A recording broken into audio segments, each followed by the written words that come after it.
Viewers, welcome to E test YouTube channel. Viewers, आज की इस वीडियो में अकाउंटेंट का पेपर डिस्कस किया जाएगा। अकाउंटेंट का ये paper PTS Pakistan testing service ने 26 सितंबर 2021 को मुनक्किद किया था। आज की इस वीडियो में अकाउंटेंट के इस पेपर को मुकम्मल डिटेल के साथ डिस्कस करेंगे ताकि आने वाले पेपर्स की भी आपकी तैयारी हो सके। ई टेस्ट यूट्यूब चैनल पर तमाम पेपर्स को इस पॉइंट ऑफ व्यू से डिस्कस किया जाता है कि आने वाले वक्त में जब भी हमारी किसी वीडियो लेक्चर को देखा जाए तो हमारी वीडियोस लेक्चर्स आपके लिए हेल्पफुल साबित हों। चलते हैं ओरिजिनल पेपर की जानिब। व्यूअर्स, ये हमारे सामने अकाउंटेंट पीटीएस का ओरिजिनल पेपर मौजूद है। इस मुकम्मल पेपर को हम डिटेल के साथ डिस्कस करेंगे। इसके जितने भी क्वेश्चंस रीडेबल हैं वो तमाम इस वीडियो में आपके साथ डिस्कस किए जाएंगे। हो सकता है वीडियो थोड़ी लंबी हो जाए, लेकिन इसे तहम्मुल के साथ देखें। इंशाल्लाह वीडियो के एंड पे आपको फील होगा कि आपने ई टेस्ट यूट्यूब चैनल की इस वीडियो लेक्चर से, इस पेपर से बहुत कुछ सीखा है। चलते हैं ई टेस्ट यूट्यूब चैनल की स्लाइड्स की जानिब। Question number 1, EVN stands for. EVN stands for economic value added. ये जो EVN है ये किसी भी कंपनी की फाइनेंशियल परफॉर्मेंस को शो करने के लिए इस्तेमाल होता है। EVN का जो फार्मूला है वो आपके सामने शॉर्ट डिटेल में लिखा हुआ है। कुछ पेपर्स में इसका फार्मूला भी पूछा गया है, इसलिए इस फार्मूला को भी याद रखिएगा। व्यूअर्स, यहाँ पर एक पॉइंट नोट कर लें। 26 सितंबर 2021 के पेपर में सिर्फ इतना क्वेश्चन पूछा गया था।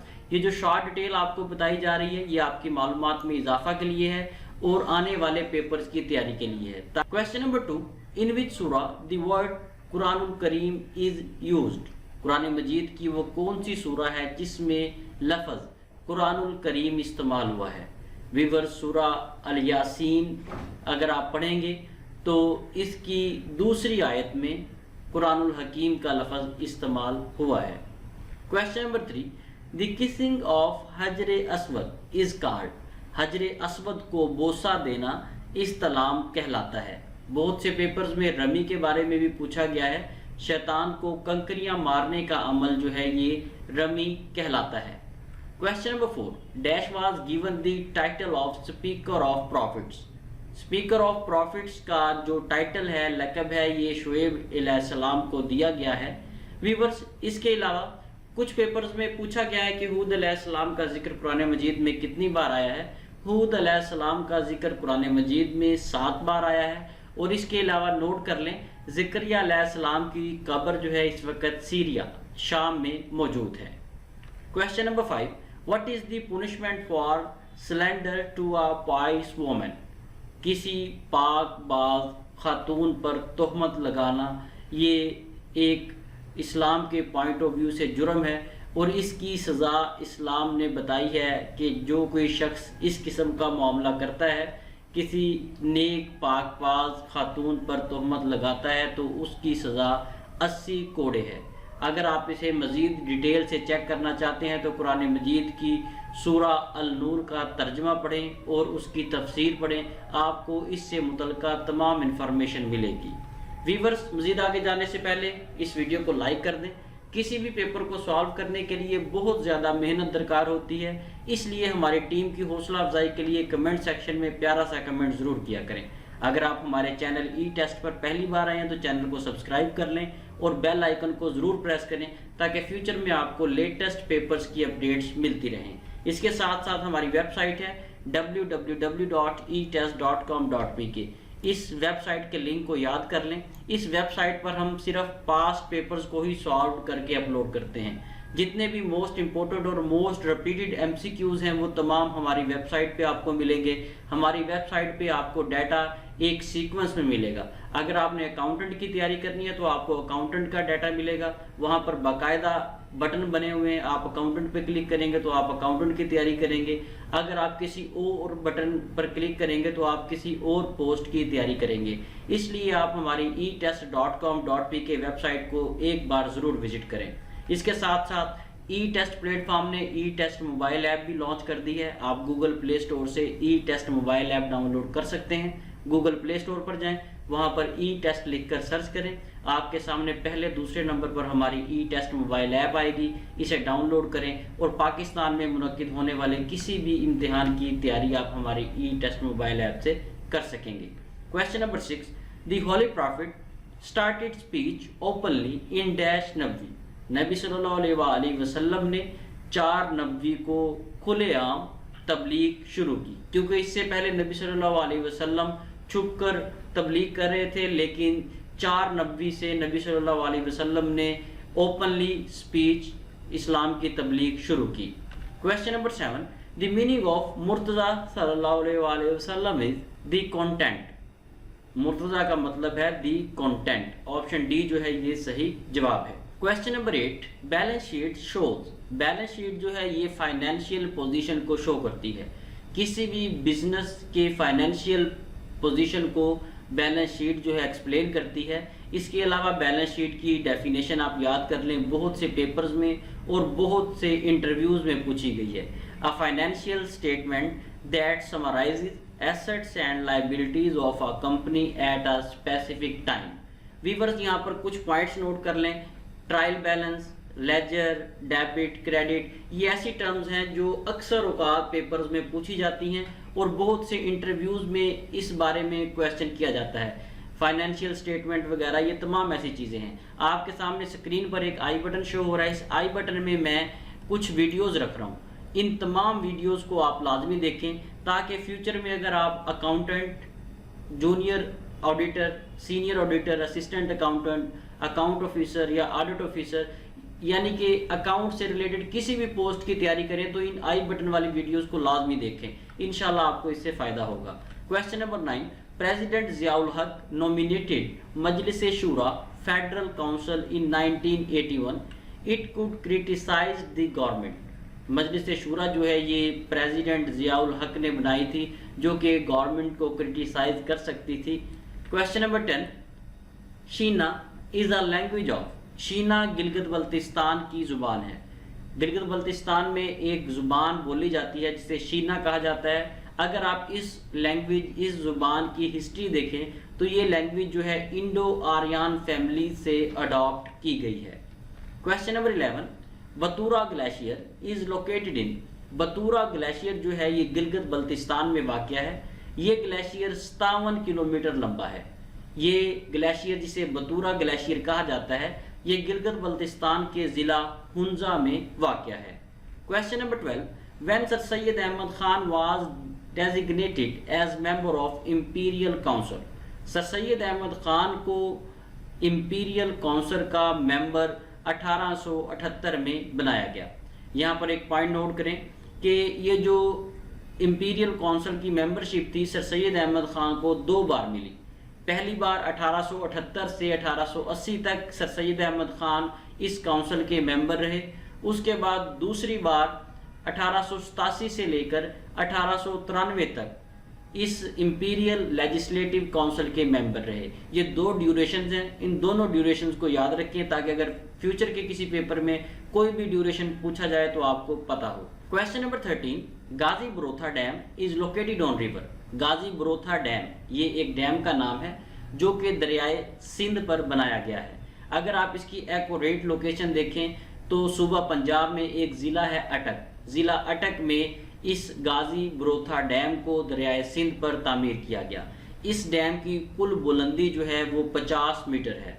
इस डैम की जो इंस्टॉल्ड कैपेसिटी है ये 1450 मेगावाट है। व्यूअर्स, ये जितनी भी डिटेल आपको शॉर्ट डिटेल में बताई जा रही है ये तमाम पास्ट पेपर्स में बार बार पूछे गए सवालात हैं। जो पास्ट पेपर्स में सवालात बार बार रिपीट होते हैं तो वो करंट पेपर्स में हम शॉर्ट डिटेल में लिख देते हैं ताकि आने वाले पेपर्स में आने वाले कैंडिडेट्स की तैयारी के लिए फ़ायदामंद साबित हों। Question number 14, which of the following is highest mountain of Himalaya range इन पाकिस्तान। को हिमालय की जो बुलंद तरीन चोटी पाकिस्तान में है उसका क्या नाम है। पाकिस्तान में को हिमालय की जो सबसे बुलंद चोटी है उसका नाम नांगा पर्वत है। अगर आप ओवरऑल देखें तो को हिमालय की जो सबसे बुलंद तरीन चोटी है वो माउंट एवरेस्ट है। माउंट एवरेस्ट दुनिया की सबसे बुलंद तरीन चोटी है। वीवर्स इसके अलावा बहुत से पेपर्स में नांगा पर्वत का दूसरा नाम पूछा गया है। नांगा पर्वत का दूसरा नाम किलर माउंटेन भी है।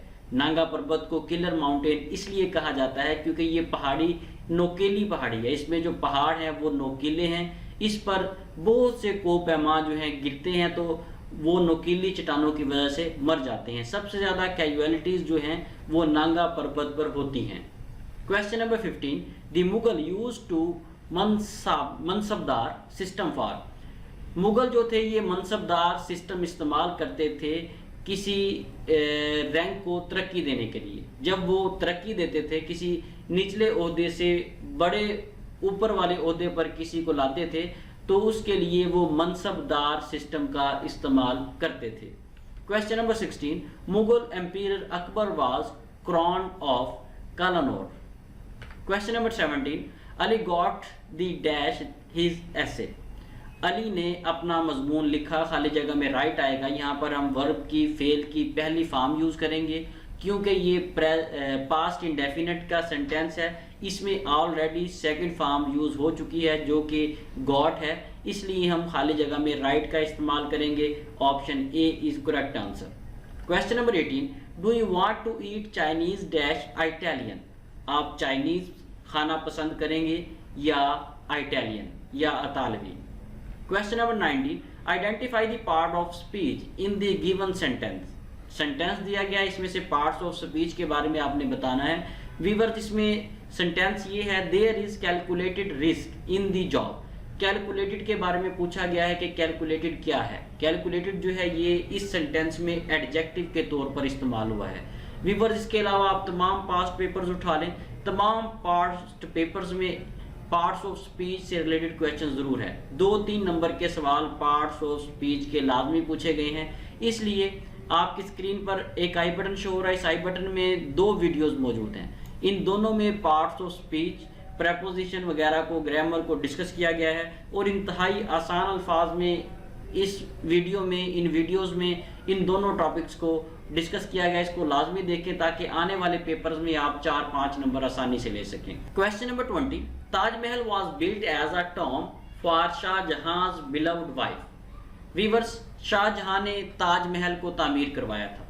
शाहजहां ने ये ताजमहल 1632 में इंडिया की रियासत यूपी उत्तर प्रदेश आगरा में तामीर करवाया।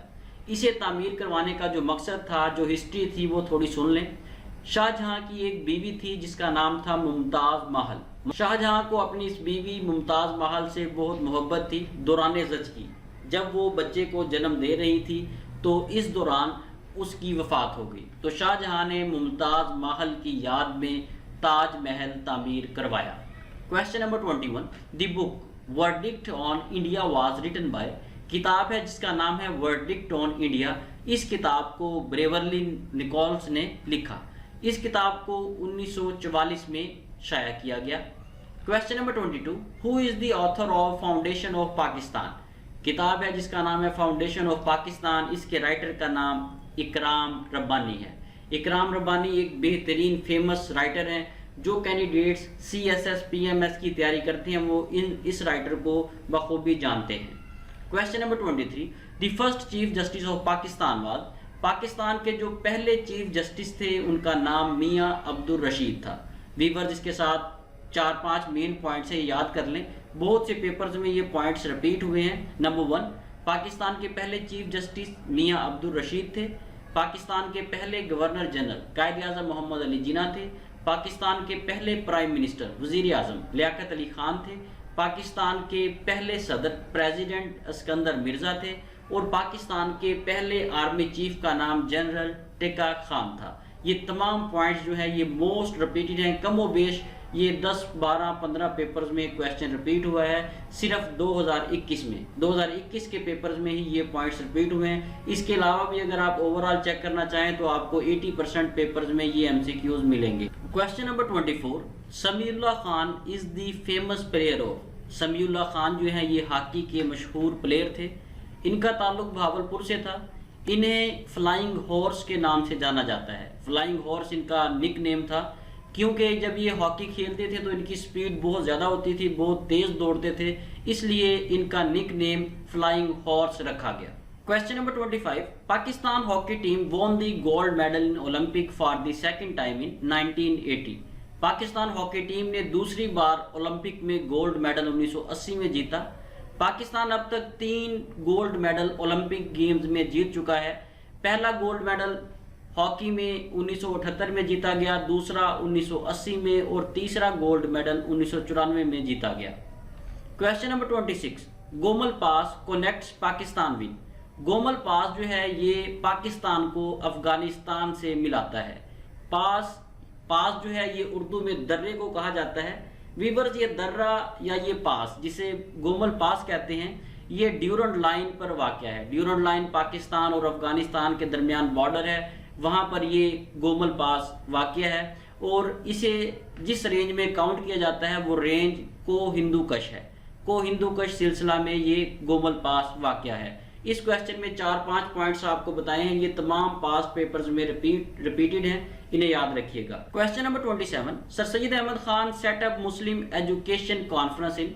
सर सैयद अहमद खान ने मुस्लिम एजुकेशन कॉन्फ्रेंस की बुनियाद 1886 में रखी। वीवर्स, इस कॉन्फ्रेंस का नाम बाद में बदलकर मुस्लिम एजुकेशन कॉन्फ्रेंस से मोहम्मदन एजुकेशनल कॉन्फ्रेंस कर दिया गया था। Question number 28। The constituent assembly passed the objective resolution on. आइन साज असेंबली ने ऑब्जेक्टिव रेजोल्यूशन को 12 मार्च 1949 को पास किया। वीवर्स, अगर आप इसका एक्यूरेट डेट चेक करना चाहेंगे तो 7 मार्च 1949 को इस बिल को असेंबली में पेश किया गया था और असेंबली ने इसे पास किया था और बाकायदा तौर पर इस बिल को 12 मार्च 1949 को इस रेजोल्यूशन को अडॉप्ट किया गया। Question number 30। Anarkali is famous bazaar of. Anarkali Lahore का मशहूर बाजार है। Question number 31। The number of jails for prisoners in Punjab are. Pakistan Punjab में कैदियों के लिए कितनी जेलें मौजूद हैं। वीवर्स, ये तीनों ऑप्शन जो हैं सही नहीं है, इसलिए नन ऑफ दीज को हम टिक करेंगे।